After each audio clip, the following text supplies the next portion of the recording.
Shalom. First and foremost, I want to give all praise, honor, and glory to the Most High, Yahweh, Bahashim Yahweh Shai, Bahashim Rakakwadash, and I want to say Shalom, Shakim Nakwat out there pursuing this truth diligently. Coming at you once again with another lesson. And this one is the actual lesson that we were going to do yesterday. There was a lesson that I made yesterday dealing with Esau again, titled "What Goes Around is Getting Ready to Come Around from the Lord, E." And that lesson was actually, if you open up that lesson and listen to the beginning of it, was going to be titled "We're Entering Dangerous Times with the Lord Protects His People," but we ended up going on this lesson and going off onto a tangent about Esau and ended up getting more scriptures just about Esau again, right? So wasn't necessarily what I had planned, all right, but you know, if you want to make the Lord laugh, tell him you got plans, all right? And so Lord had that turn out to be something completely different than I thought it was going to be, and it very well could happen with this lesson as well. But as far as I know, right, we're doing the lesson, all right, which again is going to be titled something along the lines of "We're Entering Dangerous Times, but the Lord Protects His People." And of course, this is you know, in the same vein as these other lessons that I was making with Esau. You know, they're getting hot and heated, all right, about the whole situation, the Carmelo Anthony situation, the whole Rick Chow situation. And with Cyrus, you know, the boy that was shot in the back, all right, and brutally murdered, all right, by, you know, the Asian individual, as well as the other boy that was sentenced basically to death, all right, like life in prison pretty much, 35 years for an act of self-defense. They're heated about it. They don't like it. Jake, of course, you know, not making the best decisions. I saw a video today of this guy. I guess, I don't know if they were outside of the courthouse or whatever, and black guy walked up to this white guy and said, "Were you on the jury?" And just whacked the shit out of this white guy, and apparently he wasn't. He was just a veteran that was just sitting on the ground, or however it went to be. So, you know, Jake's definitely perpetuating things, but Esau's perpetuating things as well. I can't say that I'm particularly sorry for anybody, because those are things of the world at the end of the day, and people of the world are going to do things of the world, right? We're not going around attacking anybody, and being Yahweh Bashem Yahweh Shai's people aren't going around and attacking us. Now, we're getting into times where the Lord is going to protect us regardless, but there's going to be times where, you know, you're going to have white-looking individuals, all right, start, you know, and for you brothers such as myself that don't look like black individuals or Mexican or Latino individuals or, you know, Native American in any way, shape, or form, it's going to be a little bit different. But at the end of the day, it's going to be, you know, the side you stand on is the side you stand on, right? And Esau just has a hatred in their core. At the end of the day, you might look some type of way, but at the end of the day, they'll be able to tell what side you're on, or who you're with, or who you're not with, or all these different types of things. It's going to be a whole big thing. I mean, the white people are going to be killing up. I'll just switch over to what they really are, so-called white people. They're Edomites, okay? Edomites are going to even be killing their own Edomites, all right? And they're going to be doing that if you're considered a traitor. Or you think, well, you know, I don't think we should necessarily be going out and killing them. I mean, I don't like them either, but, you know, that's going to be considered, you know, you're going to be considered a traitor to them. They'll put you to death for that, man. So it's just one of those things where we're entering dangerous times, man. They're calling for a race riot. I just saw on, there's plenty of videos of it out there. Even the Elder Menat Zatba put out one, probably the Apostles as well. There's so much information it's hard to keep up with. But even on Instagram, you know, I've seen the shorts. I've seen how people are talking. I've seen the YouTube videos that people are making, white people calling for race riots and segregation and killing of black people and all these different types of things. You say, oh, that's just on the internet. No, these motherfuckers have an aura, all right, of hatred that has been amplified, all right, after these events, man. That's out in the world and on the internet as well. You can feel it, all right? You can feel it when you're outside of your house. You can feel it. And you got to realize that in these modern day and age, that people are like, oh, it's always on the internet. Well, the internet is really half of our lives, if you really want to get down to it in this modern society. I hate that it is that way, all right? I don't like it. As like I said in the past, I try to, you know, I'm on the internet frequently, but I also try to, you know, just, you know, find other things to engage in that's not always just the internet. And sometimes I'm on the computer, but not on the internet. Or using electronics, but not necessarily on the internet. I'm talking about these people. They're constantly on social media. They're constantly on, watching the news. They're constantly doing something like that and constantly surrounding themselves with really propaganda, all right? Because the news, while you can get good information from it, a lot of it's propaganda, especially these motherfuckers that are watching like Fox and things like that, and these other white news broadcast networks. And I'm not talking about just like CBS and all these places. I'm talking about like white news outlets that are just going around on TikTok and Twitter and all these, individuals that are spouting, nonsense at the end of the day. They're really getting in these Edomites' minds. And it's the same thing with Jake, all right? You got all these Jake influencers that are really getting in Jake's mind, and it's going to pop off, man. And we're entering in dangerous times, but the Lord protects his people. And who are his people? All right, the Israelites, but most primarily within those Israelites are the elect, all right, of Israel, okay? The elect of Israel, which is, 1/3 of Israel, and including the 144,000, all right? And so that's what we're really talking about today, is that there's nothing that you really need to worry about at the end of the day, because the Lord's going to protect the elect, all right? Even if there's a situation where someone tries to come out and attack you, all right, or put you to death, all right, in current times, right? The Lord's not going to let those people prosper if you're part of the elect, all right? And so you're not going to have to worry about that. And come right before the Lord comes back, he's going to be giving the men spiritual powers, okay? So... and that's when Esau's really going to have to bring down the hammer, because how are they going to explain a bunch of black men with superhuman strength, all right, and superhuman abilities? It's going to be bad for them. It's already bad for them. Their groundwork, their foundation is crumbling away, and it's just like a ghetto house, all right? You can tell, all right, that the house is, not... it doesn't have any integrity anymore. It's not really a safe house to be in. Right, you can see the outside, the concrete starting to crack. Right, it's starting to get mold and rot and cracking. The shingles are falling off. All right, the windows are dusty. Some of them got a couple cracks in them. Right, all the metal on the sidings and the building and the handles are all rusted away. You can tell because the outside of the building that the interior is collapsing as well. Right, if you ever been in an abandoned building, you see it outside. You go inside and you got that like the roof's caving in a little bit. It's got like that not cellophane. What is that shit called? It's a shit that makes you itchy too. Pink. What is that? It's a fiberglass. You got all the fiberglass, hanging out down the window, out the, in the caved-in window. If you've ever been, exploring, urban exploring, or been into like an abandoned house or any of these ones laying around, or abandoned buildings or factories or malls or wherever, any abandoned building, the roof tiles, right? They eventually give out. Moisture or whatever. They're not maintaining the building, and they give out, and in them is usually like this like pink fluffy stuff, and that's fiberglass. It's used for insulation. And that's essentially, we know by looking on the outside of Esau what the inside is going on. And what I mean by Esau is their control system. All right, their beast. It's not flourishing, it's festering, right? And you can tell that it's not doing so good. Okay, and with this, that goes into the prophecy that we'll talk about. He hath but a little time, which is Revelation 12:12. It says, "Therefore rejoice, ye heavens, and ye that dwell in them. Woe to the inhabitants of the earth and of the sea, for the devil is come down unto you, having great wrath, because he knoweth that he hath but a little time, but a short time." Right? So it's basically telling, really to the elect, ye heavens and them that dwell in them, and we're not spiritually we're not of this world. All right, physically we're technically not of this world either, but that's really something else. I mean, we're in this world, but we're not of the world, right? We're really not of this place at all. All right, we're not from here. We're really aliens, right? If you really want to get down to it. And if you look up the word alien, okay, you say you're aliens. Well, really, technically, we are aliens, okay? Not the movie. It's a great movie. If you haven't seen it, watch it. But I'm talking about definition.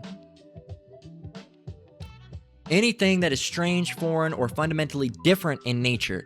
The term has three primary applications across everyday language, law, and science fiction. Extraterrestrial life, science fiction. Legal definition as a non-citizen, and biological and everyday use, foreign. So it means foreign. It can all, non-citizen is the legal status that, they'd say, oh, it's an illegal alien. That's what they say for, primarily what you see is, Mexican individuals that so-called, all right, Issacharites and Gadites mixed up into one, primarily Issacharites.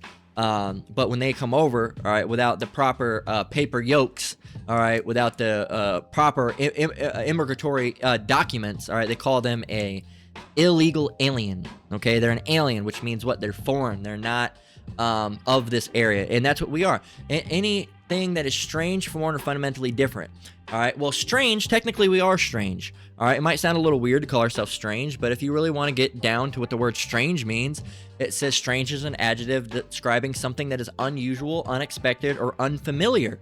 Unfamiliar would be not known or experienced before. Unusual would be deviating from the norm, so or out of the ordinary. So are we out of the ordinary? Are we extraordinary? Or do we deviate? Which deviate means to be a separate from something, and we do deviate because that goes back into being holy. Are we deviating from the norm? Absolutely. At least we should be. Deviate means to depart from an established course, and it means to depart, to turn away from the established course, a standard or an expected norm. So you turn away from what is expected, all right, and you're expected to follow after Esau and love Esau and not challenge his power structure.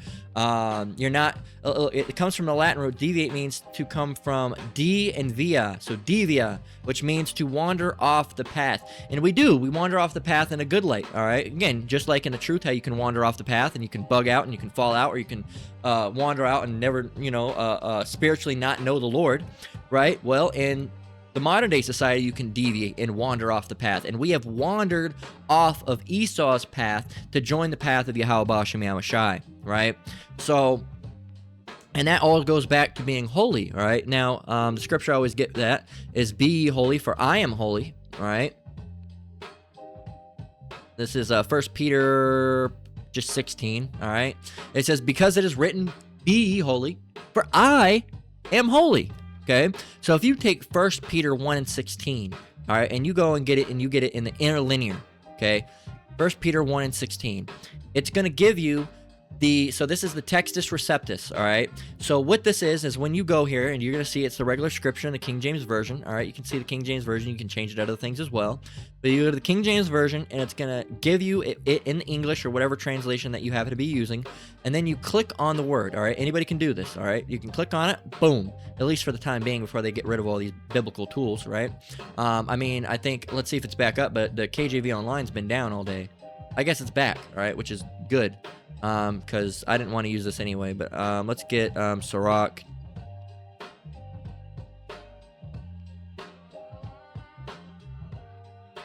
Put that up there. I'll leave this up just in case it decides to go down again, but it should be cached already by just being up. But anyway, if you go back here and you look into this, so this is the actual, since we're in 1 Peter, all right, that's in the New Testament, it's actually going to be in Greek, because we have the Old Testament in Hebrew and the New Testament in Greek primarily, right? Now, so what we're going to go and do is we're going to go and look down for the word holy. Now, it says that the word goes back to hagios, okay? Hagios. Now, hagios is the word in Greek, which is technically not the one we're looking for, because we're looking for the one in Hebrew, but we'll show you what it means. It means a most holy thing, a saint. Now let's see if it actually says it. It's comparable. This should be the word Quadash. No. Festival. That's not comparable. G53. Hagnos. Not what we're looking for either. Anyway, let's see what it says. It says to compare sacred, physically pure, morally blameless, or religious, ceremonial, consecrated, most holy. Well, see, this is the thing with the Greek. Sometimes it doesn't really give you what the full word means, because the full word should really be, if we go and look up the word holy. Of course, in 1 Peter, that's the way it is, but let's get Exodus, all right? Let's find another one. Well, let's get, there's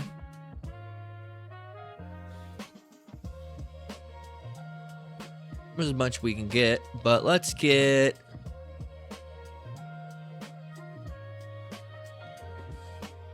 see.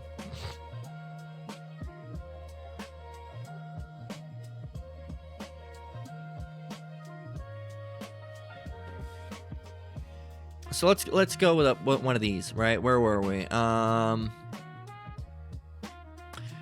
Right here. You can get either Exodus 19 or 6, because it's talking about a people that needs to be holy. Exodus 19 and 6 says, "And ye shall be unto me a kingdom of priests and an holy nation." A holy nation. So what is a holy nation? "These are the words which thou shalt speak unto the children of Israel."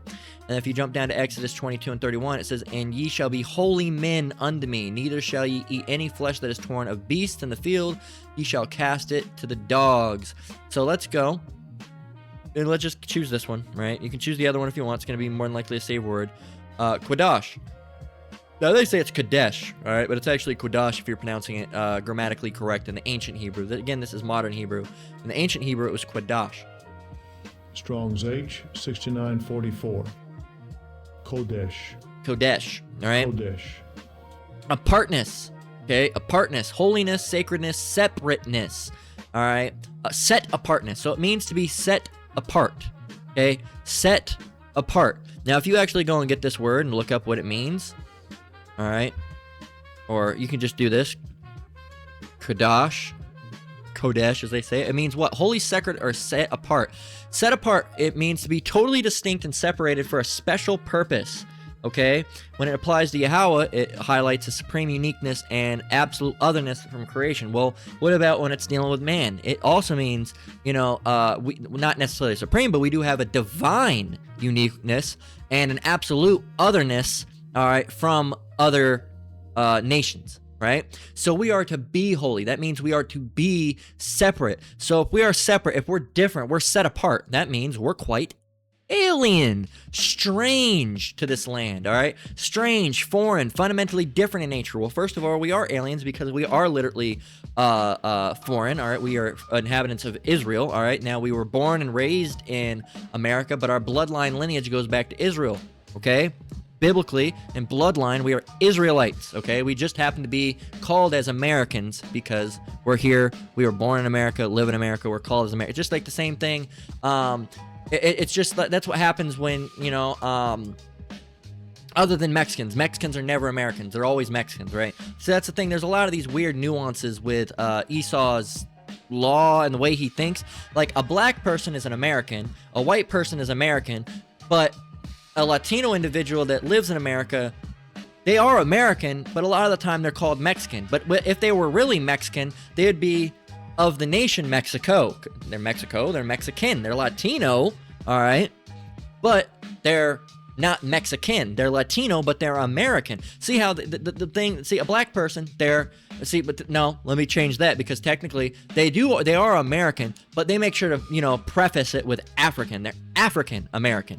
Meanwhile, white people are not European American. They're just American. See all the fucking weird nuances and like weird little loopholes, and it's just it's stupid. Esau society is stupid, and those are all the cracks in the trap house that I mentioned. All right, the cracks in the windows, the dust. It's getting bad because all these things, people are starting to see through these things and starting to pick at them. Okay, Esau's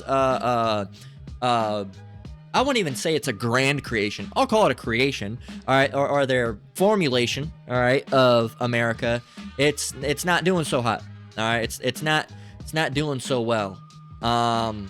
It's not. It's like some oatmeal that was microwaved for too long. It's starting to get crusty at the top, and even if you like oatmeal, you really don't want anything to do with it anymore because it's been fucked up. So that's really what's happening.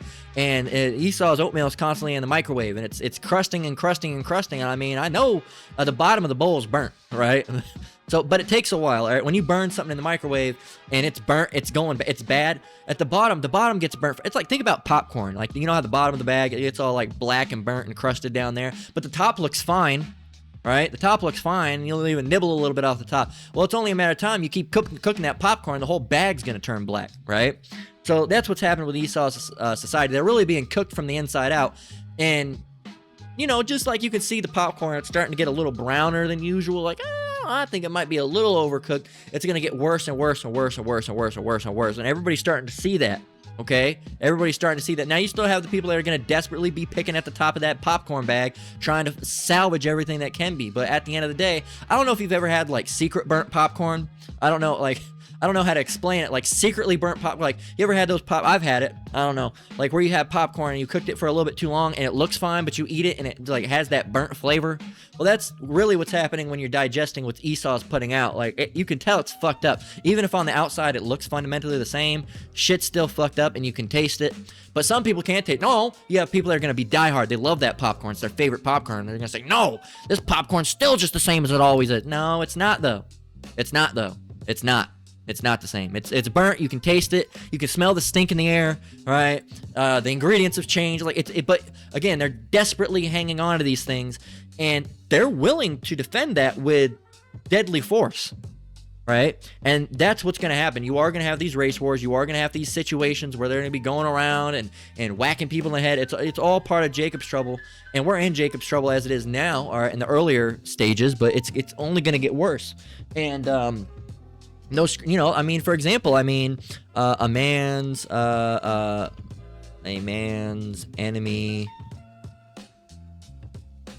friend. It's a scripture. It's not. I'm mixing two. I know the one I was thinking of. The man's enemy shall be of his own household. But there's another one that talks about your friend. A man's friend shall be his enemies.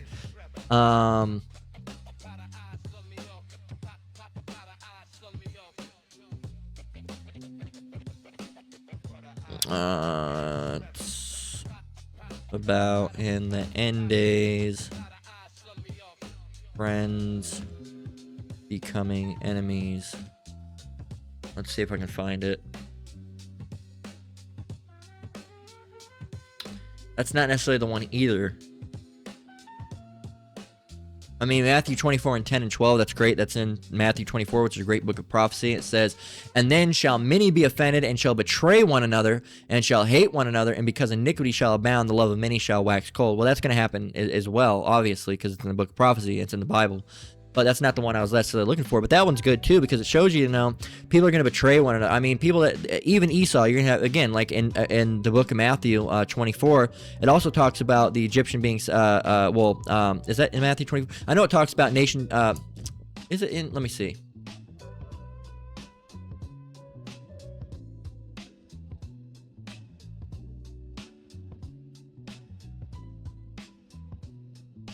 No, that's in Isaiah. So Isaiah 19 and 2. And you say, well, what does the Egyptian have to do anything with the white man? Well, you got to. It's very.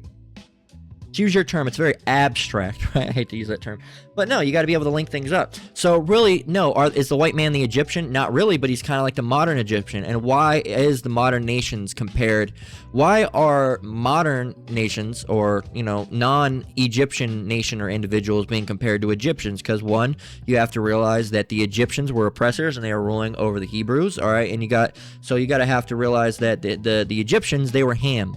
Okay, they're Hamites, and they are ruling over the Israelites, who is us, all right, and they refused to let their people go. And the Lord brought great plague and devastation on them and led an exodus against them. Okay, meanwhile, in a modern-day society, you're going to have Esau, all right, who is not the Egyptian, but he's ruling over us, the Hebrews, again, refusing to let our people go, and there's going to be a mass exodus that's led against that, all right? And a matter of fact, it's going to be such a great exodus that's not, the previous one shall not be talked about. But let me show you that. There's a couple different scriptures. There's Deuteronomy, Egypt, again, by ships. This is Deuteronomy 28 and 68, which of course is dealing with the curses that have been put on the so-called Negroes, Latinos, and Native Americans for our disobedience against the Lord. All right, not realizing who the Lord is. I mean, even back then we knew who he was, but our people were going off. But now a lot of our people don't know. All right, my people doth not consider, as the Lord say. Right, even the ass knows his master's crib, and the ox. The ass his owner and the ox his master's crib, but my people doth not know, they do not consider, roughly paraphrasing, right? Showing you that these the animals know who their owners are, but Israel don't, right? They don't know who our Lord, our power is, all right? Who really controls us, who we're to be in subject to, all right? But Deuteronomy 28 and 68 says, and the Lord shall bring thee into Egypt again with ships by the way whereof I spake unto thee. Now, a lot of people say, oh, were you brought into Egypt again? Well, you weren't really brought into Egypt again. All right, you were spiritually brought into Egypt again. And why spiritually? Because again, you had this place where you had an oppressive nation that was ruling over you. All right, you were the Hebrews, you were in subject to that. All right, refused to let you go. All right, you're serving a hard bondage. All right, and then eventually the Lord was going to show up and deliver you out of that situation. Well, we're being spiritually brought into a place that is spiritually Egypt. All right, in all ways, shape, and form, intents and purposes, this place is Egypt. All right, they're forcing us to work. They're forcing us to do these things, and you like to say, oh, well, you know, it's forcing you to work. Well, it's all part of paper yokes, man, because you can't, back in the day, we could, you know, get our own property and make claim to our own property and do these things. But now there's all these arbitrary rules. There's all guidelines and property lines. And Esau, you know, they bought up all the land. Back in the day, you could go out in the middle of a forest and just claim stake to a piece of land. But now Esau says, oh, you can't claim that stake of land. Technically, that piece of land belongs to the state. All right, and you have to buy that 2-acre lot that nobody's using. Nobody has anything to do with it, but it technically is owned by some white man out in the middle of nowhere that just bought all the property up. Right, bought all this land up because they're just selling bits of land, and it's all being lorded over. All right, that's where you get these terms, landlords. All right, well, that was originally an ancient medieval term for, you know, rich, I won't say bureaucrats, but, you know, rich individuals that have basically bought up all the land and lorded it over the poor. All right, they lorded land over the poor. They say, I have it and you don't. All right, and then, you know, of course, they're going to make fun of the peasants. Meanwhile, they're the ones causing peasantry, all right, because they're causing people to be poor, and then you scoff at the poor. And that's the same thing that Esau does, the same situation today. Buys up all the property, buys up all the houses, turns them into Airbnbs, or just lets them sit. There's a lot of properties out there that are just sitting. There's a lot of houses that are just sitting, apartment complexes that are just sitting. They're not selling. Nobody can afford it. And they're not letting people live in them. Instead, they're letting people be on the streets homeless. And they're saying, all these fucking bums. Well, you made them homeless, all right? You made it to where the housing market is too expensive and they can't buy a house. You made it to where the minimum wage is so low people can't afford to pay their bills. All right, the groceries are too high, so everything goes on groceries and you can't afford to save up anything. And then you got your car note, and then on top of your car note you got your insurance, and on top of your insurance you got your gas, and on top of your gas you see all these different things. And then, you know, and then you have all these different paper yokes, and it's the same situation. All right, it's the same situation, the oppression and the ruling. It's the same situation that you guys have done forever. All right, and the wicked people, all right, whether it be Esau or another nation, has always done against Esau, or against the Israelites. All right, Esau is the one who's mainly perpetuating it, but it's always done against the Israelites, the so-called Negroes, Latinos, and Native Americans. So when it's talking about us being brought into Egypt again by ships, it doesn't mean that we're going into the physical landmass, the continent known as Africa, all right, and within Africa going to Egypt. It doesn't mean that. It means we're going to go to a place that is spiritually Egypt, okay? And this place is spiritually, why? Because again, we got a ruling overlord that is oppressing us, all right, and they're forcing us to do work and labor that we don't want, because again, you say, well, we're not, nobody's forcing you to work. Well, you really are, because we're not in a society where we can go and get ourselves established to go and, do our own livestock. All right, we're not in a situation where we can go and do our livestock and get our own seeds and go and do these things. You say, well, yeah, you can. Well, where are we going to plant it? All right, well, we need land. Well, we can't buy land, because say if we even do buy land for $200, well, then you're going to charge us property tax, another one of your fucking paper yokes, man, because your ways are, his ways are always grievous. Let's go and get that.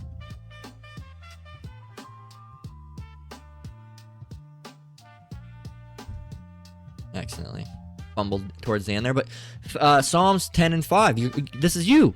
His ways are always grievous, thy judgments are far above out of his sight. As for all his enemies, he puffeth them. And he knows that part of that puffing, that puffing is going, what are you going to do? All right, and he knows he can do that because what are we going to do? How are we going to rise up against that? We don't have the money to go and try to get land. Okay, we don't have that land. All right, you have these Israelites that are, these simple-minded Israelites. Was it the Sakari or I don't know if it's ISUBK. It's been years now. I'm sure there's still groups that are trying to do it in some shape, form, or capacity. But what they were doing was they were trying, if we all get together, we all buy land, we can make a black refuge, and that's not going to work, man. Again, because, you're saying, we have our own land. Well, you're still going to be paying land tax, all right, to Esau, right? So you really don't have your own land. Right? You don't have your own land, man. Instead, you're indebted to Esau. All right, what is indebted?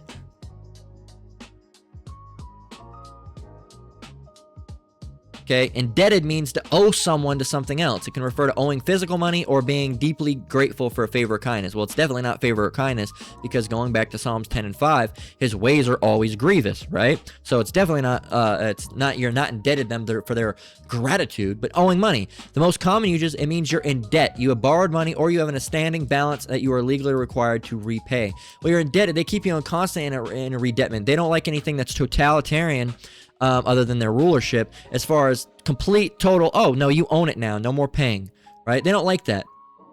At the very, because, again, then you have to pay them for their utilities, pay them for garbage. You have to pay them for something, right? You have to pay them for something. Meanwhile, and everything wasn't payment back in the day. It was payment, but a lot of it was bartering. There was a big barter system in Israel. But, you try to go and barter these days. You're not going to barter. Maybe you can barter at a pawn shop. Maybe you can barter at a thrift, not a thrift store. You can't even barter at a thrift store. Maybe you can barter at, like, a, what would you call it? Not a pawn shop, but a, garage sale or a yard sale or a flea market. You can barter. But you cannot barter, all right, in an average, retail situation. Not at least in America. I know in China and Asia and a lot of those countries, bartering is still very much of it. In Arabic countries, bartering is still very much a respected and encouraged thing to do. They were like, oh, 50, 50, 50. No, 40, 40, 40. No, 48, 48. No. 40, 45. No, 46. 45. No more, 45. No, 45. Okay, no, 45. Okay, come. I do 45. Like, I do 45. Right? They'll do that. But in America, try to go to a business and barter. They're going to like, no, sorry, no, that's not what's on the tag. Right? So that's how it is, man, because everything's directly controlled. And again, it's because the market, all right, the what do you want to call it? There's a name for it. There's not really a free market. Okay.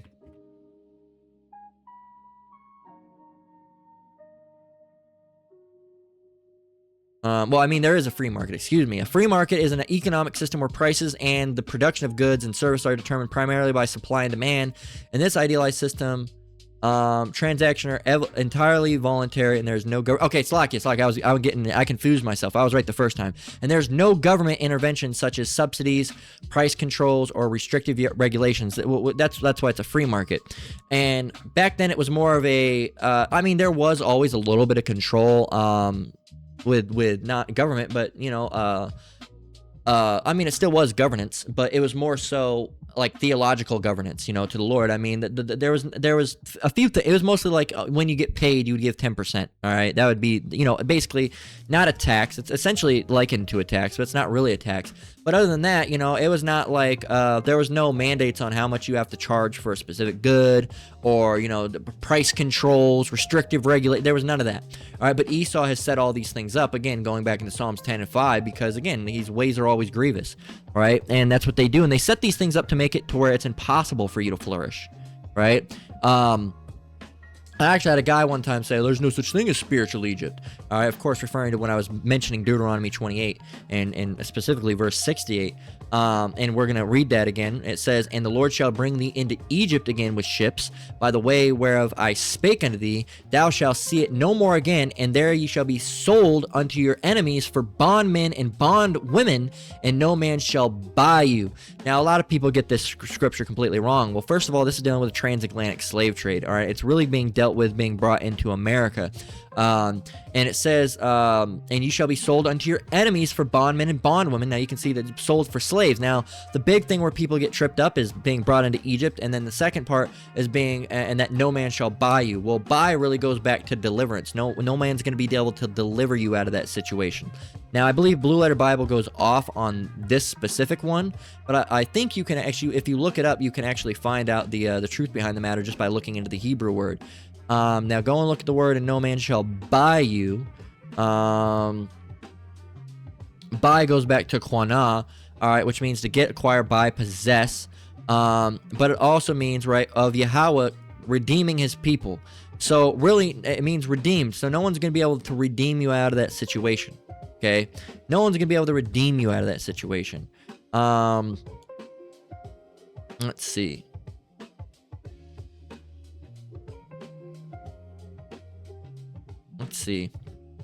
Means to acquire, buy, or purchase. That's a modern Hebrew meaning. But biblical ancient, it can mean a bunch of different things. Gaining, creating, or originating. That's not what we're really looking for.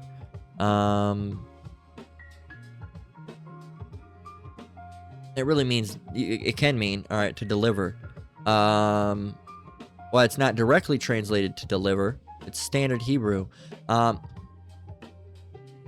To buy, biblical meaning. See, it can signify redemption. Okay, buying without money. Buying here means accepting Yahweh's free gift, redeeming, or buying back. So, it says in the Old Testament, the Hebrew word ga'al, all right, means to redeem, buy back. It describes kinsman, redeemer, who rescues a relative from slavery or debt. It also can go back to this, though. It can also mean that. They just like to cover it up. Right here. Number 2. Quanah is often used when Yahweh buys back his people, not with money, but through his power and deliverance. Okay? Right here in Exodus 15 and 16, see how obscure you had to get for this information to even come out? They don't like it coming out. It says, Moses sings about the Israelites as the people whom you have purchased, Quanita, out of Egypt. The meaning, it signifies shift in ownership. Yahweh rescued Israel from slavery, making them his personal treasured possession. So he wasn't going to do that in this situation. All right, no man shall buy you. So he is eventually, but no man shall buy you. Okay, the Lord is eventually going to deliver us out of this situation. Come soon, but no man shall buy you. No man's going to take that from off of you. Okay.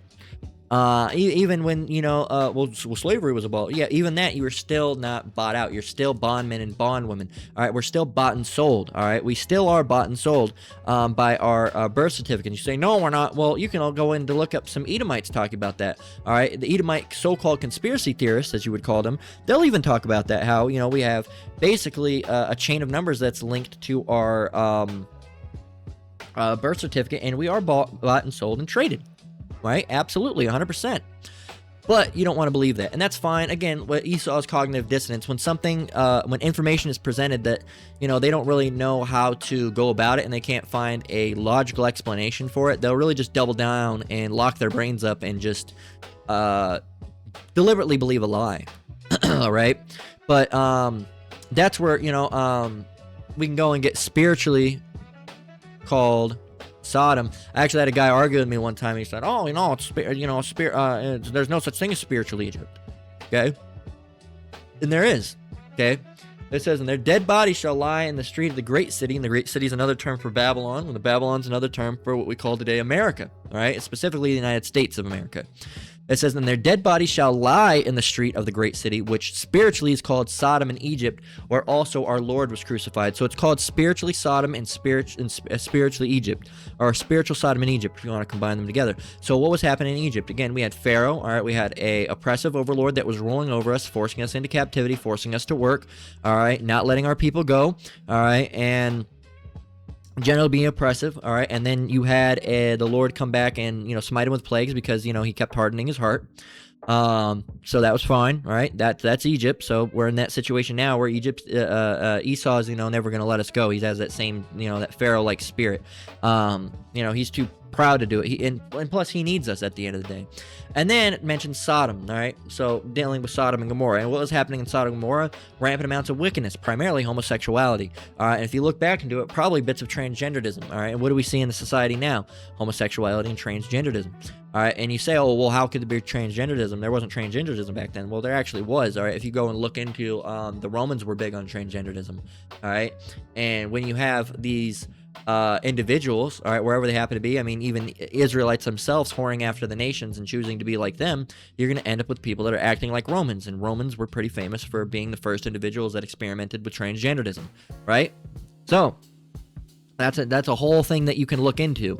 The first transgender person ever actually is considered to be a Roman individual. You can look that up. That's factually accurate, okay?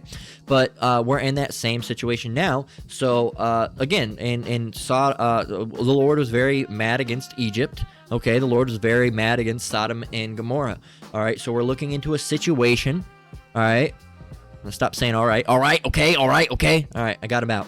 So we're looking into a situation that is a landmass that is spiritually doing all the same things as Egypt and all the same things as Sodom, all right, and Gomorrah. And that's why these places, this land, this great city, all right, as it's called, the North Country, the great city, Babylon, spiritual Egypt, spiritual Sodom, there's other terms as well, I just can't think of them at the moment, is referred to as Sodom, Egypt, is because, well, it has these different names because these people and the situations that are happening here are the same situations that were really happening. I mean, that really goes back to nothing new under the sun. The thing that which hath been is the thing that which shall be, and there's nothing new under the sun. Is there anything that thou can say, see, this is new? All right, go and type that in, KJV. Type in nothing new under the sun, KJV. It'll pop right up. Go and look into that, read it, all right, and read the verse after that as well. And yeah, so there's nothing new. It's the same situation, just coming back. All right, same situation, just coming back under a different name. All right, same game, just with a different name. So, you know, that's the situation that we're at. Okay, we're in the same situation, the same oppressive situation, and come in the end, as we got all this to get back on topic, is that's why this is the Egyptian against the Egyptian. Doesn't necessarily just mean, oh, the actual Egyptian against the Egyptian. No. All right. It also refers to it refers to who it's referring to. All right. People against their own people. Okay. People against their own people. Primarily what this is dealing with, though, is the Edomite against the Edomite. Right? It says, and I will set the Egyptians against the Egyptians, and they shall fight everyone his brother and everyone his neighbor, city against city, and kingdom against kingdom. And again, there's going to be a rampant amount of division amongst people. All right, the Lord said it. I think I come to bring peace, and rather division. All right, another one was coming not to bring peace, but rather a sword. Okay, but the Lord's going to bring division.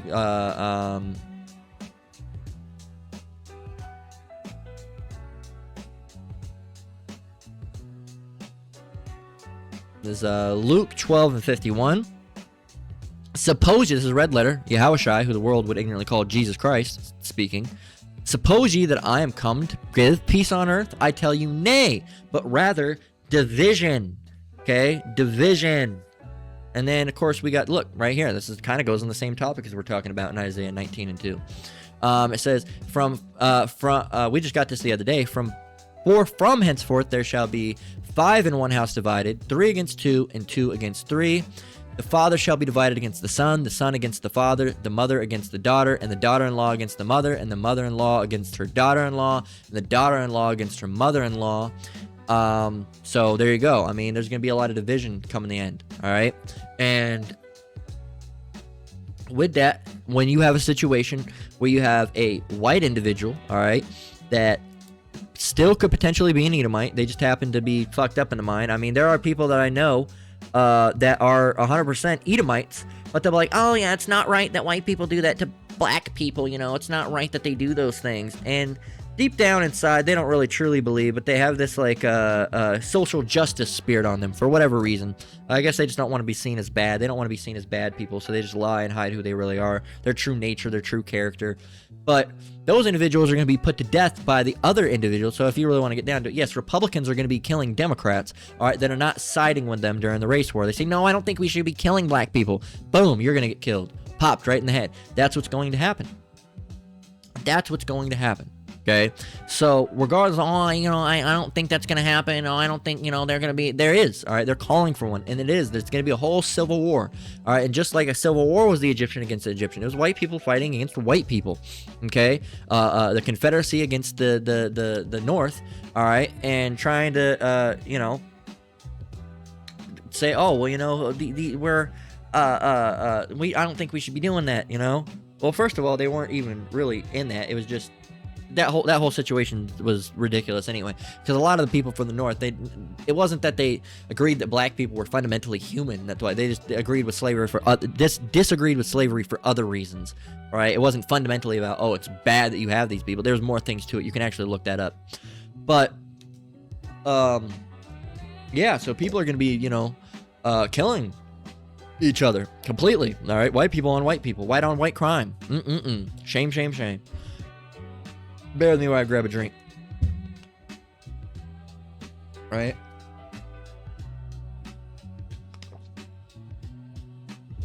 Actually, I think we're gonna make this into a two-part, right? I think we're gonna do this as this is gonna be the first part, and then because we did all that, and now I think the best thing would be to do is probably make this as a separate. Should I? Let's do the old coin flip. If it's heads, I'll just stop it now and we'll do a second one. If it's tails, I'll just keep going. All right, so it's heads. So what I'm gonna do is, because that's really like a good part one, because we went off on a tangent and talked about the Egyptian against the Egyptian and how they're going to fundamentally be against each other and they can't do good, they can't do right. All right. Matter of fact, I'll get one more scripture to close the lesson out with. If he doeth good,